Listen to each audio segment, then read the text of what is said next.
on se retrouve. Alors ici on a trouvé un spot hier soir dans la petite ville de Nora. C'est super beau, c'est super sympa. On a trouvé un spot juste devant la mer.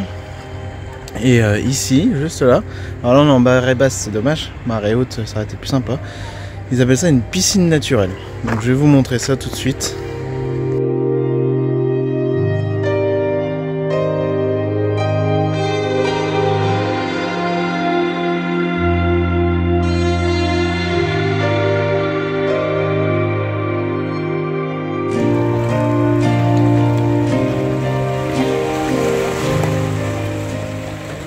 Il y a même un accès pour descendre là. Donc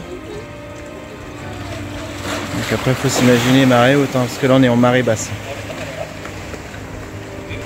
Et ils ont même mis une corde pour sauter, j'imagine, quand faut se rendre compte que marée haute ça va jusque là. Dans les plus gros coefs, entre là et là. Donc il y a de quoi faire.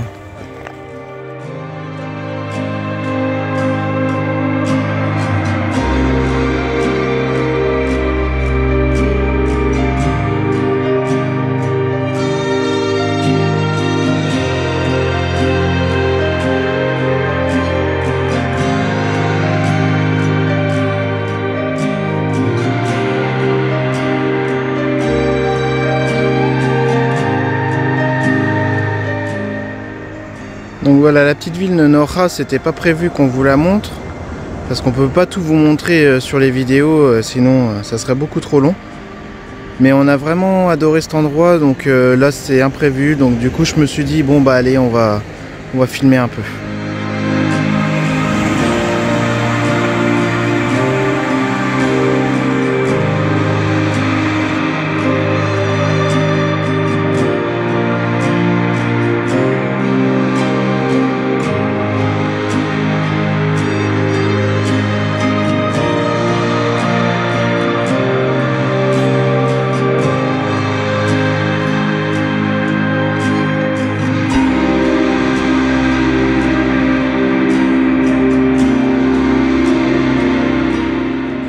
Donc petite rectification, ici on n'est pas à Nora mais on est à Isla.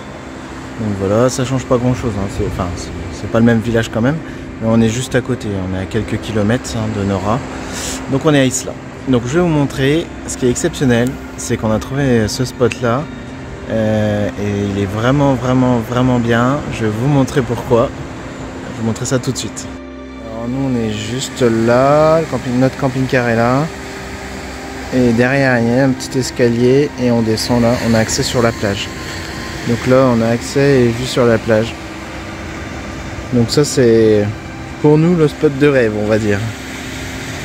Et puis il n'y a pas grand monde, il n'y a personne.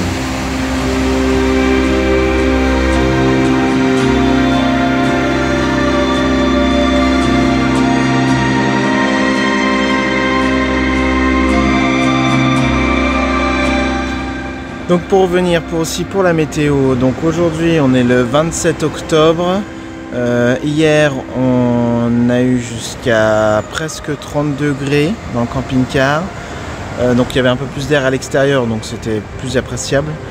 Et là aujourd'hui on tourne autour de 20, on est entre 25 et 27 degrés, on va atteindre 27 degrés. Donc là on est vraiment bien en t-shirt et en short et on est très bien, même si c'est couvert il fait même un peu lourd. Donc voilà. On va reprendre la route. Aujourd'hui c'est jeudi et le jeudi c'est mission, souvent c'est une mission linge, mais on a aussi le remplissage et les vidanges à faire du camping-car qu'on va voir ce qu'on va faire en priorité pour l'instant. Ce sera sûrement les vidanges et remplissage, surtout le remplissage puisqu'il y a nos douches à faire aujourd'hui. Et du coup voilà, donc on prend direction la route, direction Santander. Alors on va où, Amy? On va aller tout en haut, il y a un petit pont. Ça s'appelle un mirador. Mirador et Del Fitou. Del Fitou. Et en fait, après, en bas, et ben, il y a du vide. Ouais. Il y a un bébé chèvre.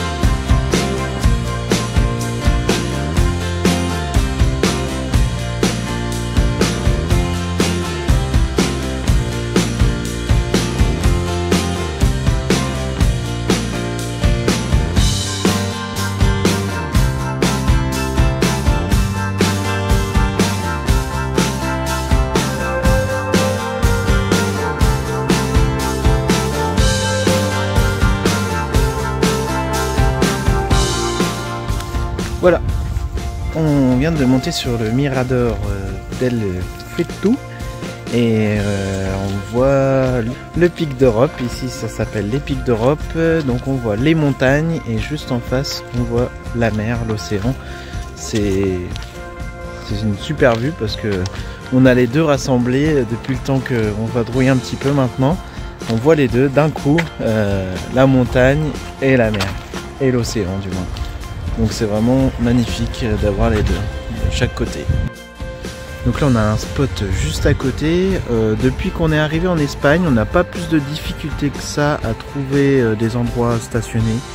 Ils sont très tolérants, même les endroits qui étaient interdits, où il y avait déjà quand même plein de fourgons et de camping-cars. La Guardia Civile disait rien. Nous on a même demandé gentiment si on pouvait passer une nuit sur notre spot où il y a préfet sur la dernière vidéo. Du coup non, ils étaient sympas, ils nous ont dit oui, il n'y a pas de souci. Voilà, je pense que parce qu'on est hors période, c'est des interdictions qui mettent, qui ont l'air d'être à l'année, mais là en hors période ils sont très tolérants et c'est bien pour tout le monde et pratique pour tout le monde. Donc du coup voilà. Donc du coup on a trouvé un spot juste à côté, ici à quoi, 500 mètres, 1 kilomètre quoi d'ici. On va passer la soirée ici. On va avoir une belle vue, à peu près la même vue que ce que je viens de vous montrer. Donc ça va être génial. Dommage qu'on a une vingtaine de degrés là, mais c'est dommage qu'il n'y ait pas de soleil pour avoir une super vue. Donc voilà.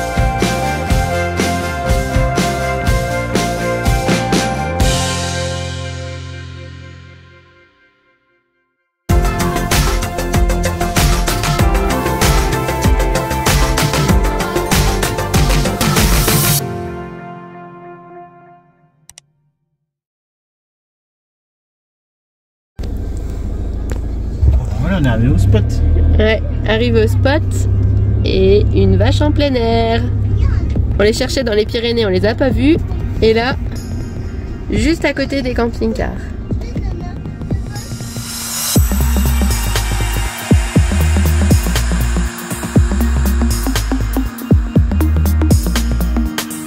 La mer et derrière nous c'est la montagne. Alors qu'est-ce qu'on choisit, la mer ou la montagne? C'est ça en fait.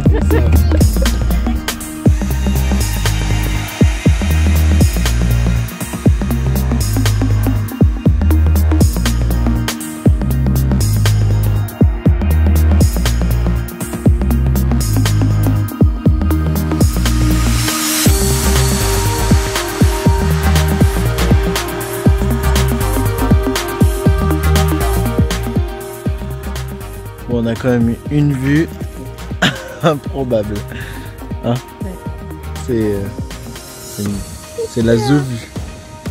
C'est la Big Vue, c'est juste super beau. Voilà, la fenêtre du camping-car.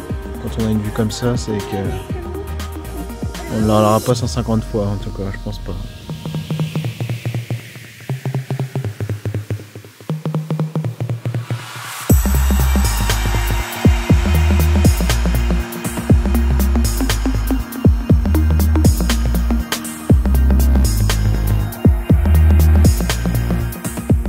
Pour les habits, on a essayé de trouver d'autres solutions que le fil à linge à l'extérieur. Pour la simple et bonne raison que c'est pas tout le temps évident de trouver des spots adaptés pour. Il y a des aires de camping-car, la plupart du temps c'est marqué prohibido, donc interdit au fil à linge. Donc on a réinvesti dans un petit étendoir. On avait déjà celui-là auparavant et on en a réinvesti dans un autre là, beaucoup moins cher en Espagne, avec en plus une rallonge pour dédoubler cette surface là. Et franchement on en est content parce que c'est beaucoup plus pratique. Alors on met la journée en extérieur quand il fait beau, bien évidemment, en extérieur sur le porte-vélo, on accroche ça sur le porte-vélo. Ça reste quand même plus discret que d'étendre comme on faisait avant les grands fils à linge. Bon, pour l'instant je vous avoue que ça va parce que on a quand même des bonnes températures, donc on a juste t-shirt, short. Après quand on avait les pantalons, tout ça c'est un peu plus compliqué hein, pour mettre sur ce genre de fil, hein. Ça se fait, mais c'est plus lourd, ça prend plus de place surtout. Donc du coup voilà, donc c'est quand même un peu plus pratique pour nous. C'est prêt, on n'exclut pas le fil à linge, surtout quand on en aura besoin, quand il y aura encore les draps à faire. Parce que évidemment les draps on peut pas les mettre dessus parce que c'est beaucoup trop petit.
Donc voilà, ce matin je vous retrouve sur un petit parking parce qu'il y a un aire de camping-car juste à côté. On est à Cangas de Aunis. C'est assez touristique ici et il n'y a pas... Enfin, il y a un aire de camping-car mais il n'y a pas beaucoup de place. Enfin, il y a de la place mais il y a beaucoup de camping-car, on va dire. On s'est garé sur le parking qui est juste en face. Alors je vais vous montrer les emplacements. Ils sont vraiment limites. Et si vous dépassez, eh ben, vous recevez une jolie amende. Donc moi l'avantage c'est que je l'avais vu sur Park4Night. J'étais pas vraiment sûr si on pouvait stationner, pas stationner. Il y en a qui disaient oui, il y en a qui faisaient attention, faut pas dépasser les lignes blanches marquage au sol. Donc du coup on s'est bien mis sur un emplacement, on s'est bien mis au niveau du marquage au sol pile poil, il y a presque rien qui dépasse et c'est pas évident parce que je vais vous montrer ça tout de suite. Et en fait en faisant un petit tour sur le parking j'ai vu la police locale. Donc je lui ai demandé de me suivre gentiment pour lui montrer où j'étais stationné et lui demander, enfin du moins Aurore lui demander si on pouvait passer la nuit ici, si ça posait pas de problème. Donc il a fait le tour du camping-car, il a effectivement regardé si on était bien dans l'emplacement entre les lignes blanches. Et il nous a dit que c'était bon pour nous.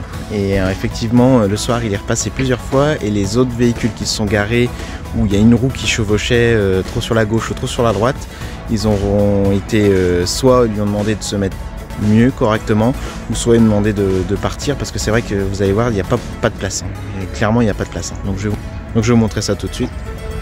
Donc voilà, donc le camping-car, vous avez vu.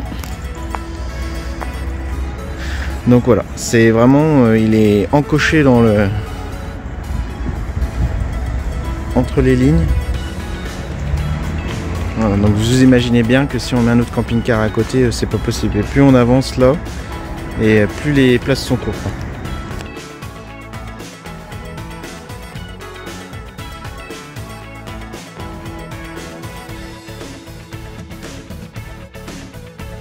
Buenos días. Hola, ¿queréis Hola. un bote?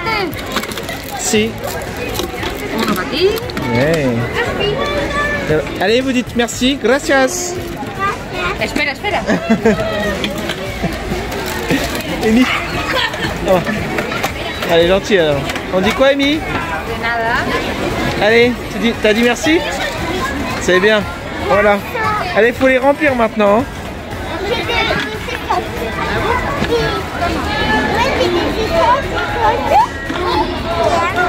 C'est bien? On y va? On va les remplir? Allez, on continue.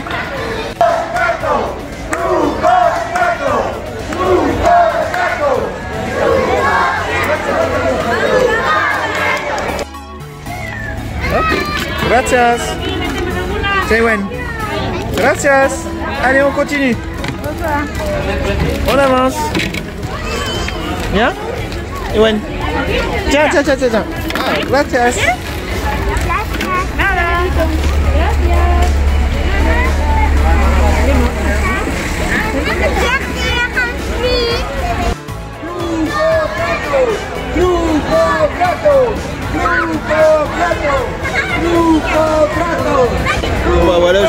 vu Amy et Ewen et puis Aurore qui est avec eux, hein, bien évidemment, dans la foule. Donc là, ils font du porte-à-porte au niveau des commerçants pour récupérer les bonbons, quoi. Donc c'est comme chez nous ici, hein, c'est un bonbon ou un sort, je pense que c'est ça. Donc voilà.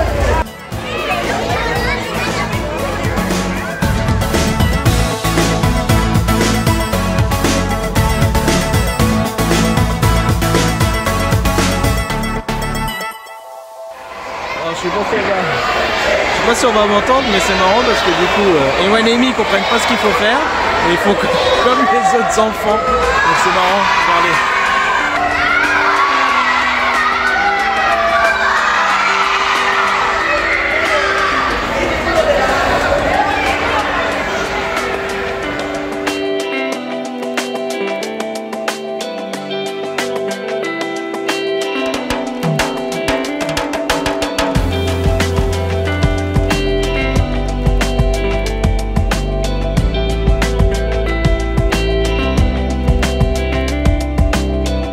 Vous avez récupéré quoi du coup? Chocolat chaud. C'est chaud?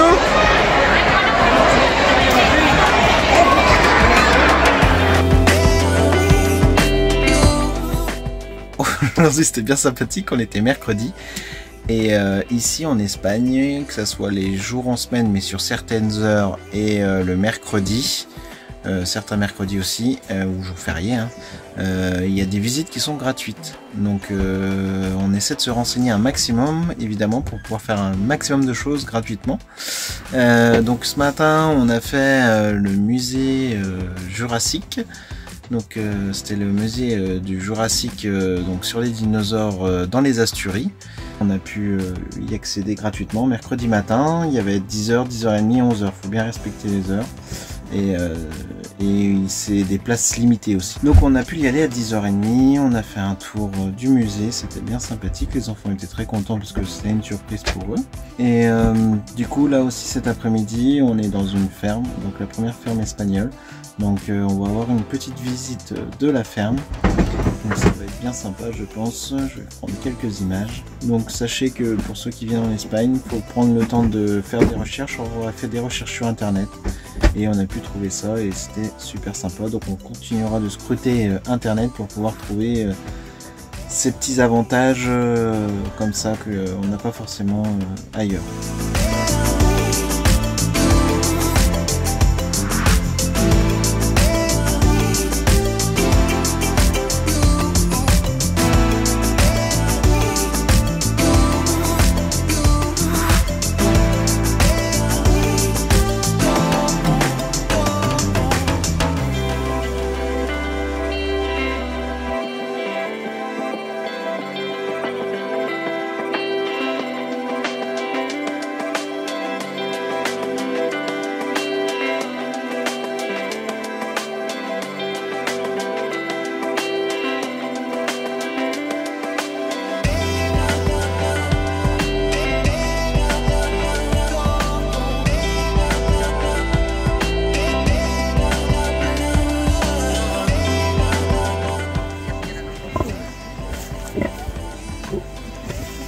Et gros cochon.